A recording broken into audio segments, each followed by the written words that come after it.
দেখো বন্ধুরা, আজকে আমি একটা দেশি মুরগির লাল লাল ঝোল করছি।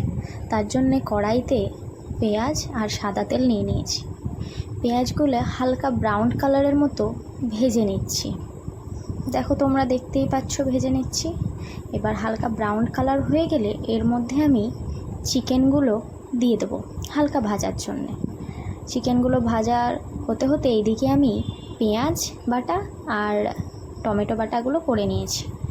এবার বাটিতে মশলাগুলো রেডি করে নিচ্ছি। দেখো, পরিমাণ মতো আদা বাটা নিয়ে নিয়েছি, পরিমাণ মতো হলুদ নিয়ে নিয়েছি, হলুদের গুঁড়ো, আর পরিমাণ মতো লবণ নিয়ে নিয়েছি, আর পরিমাণ মতো কিন্তু ধনে জিরে গুঁড়ো নিয়ে নিয়েছি।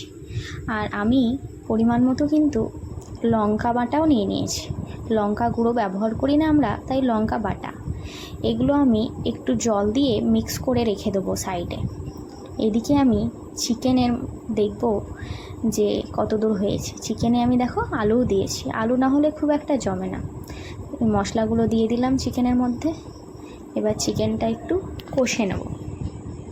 কষানো আমি কষছি, মানে ঢেকে ঢেকে কষছি, আর দেখছি যে চিকেনটা ঠিক কত দূর হলো। দেখো কত সুন্দর একটা কালার এসছে। আমি কিন্তু এখানে কোনো রকম ফুড কালার ইউজ করিনি, ঠিক আছে।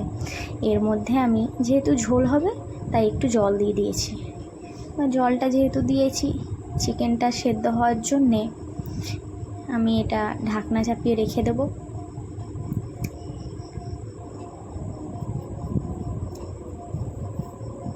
দেখো, ঢাকনাটা চাপিয়ে দিলাম।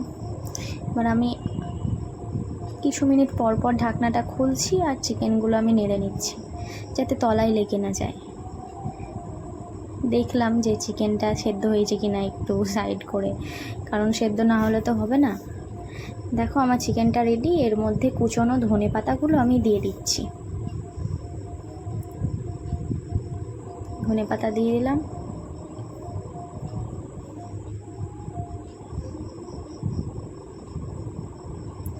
আমার কিন্তু চিকেনটা একবারেই রেডি। এই চিকেনটা গরম গরম ভাতের সঙ্গে পরিবেশন করলে না সবাই বলবে খুব টেস্টি হয়েছে। আমি এটা রান্না করেছিলাম তো বাড়ির সবাই কিন্তু বলেছিল, খুব প্রশংসা করেছিল।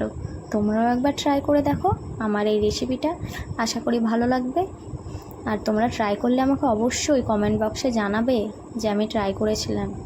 ঠিক আছে, ধন্যবাদ।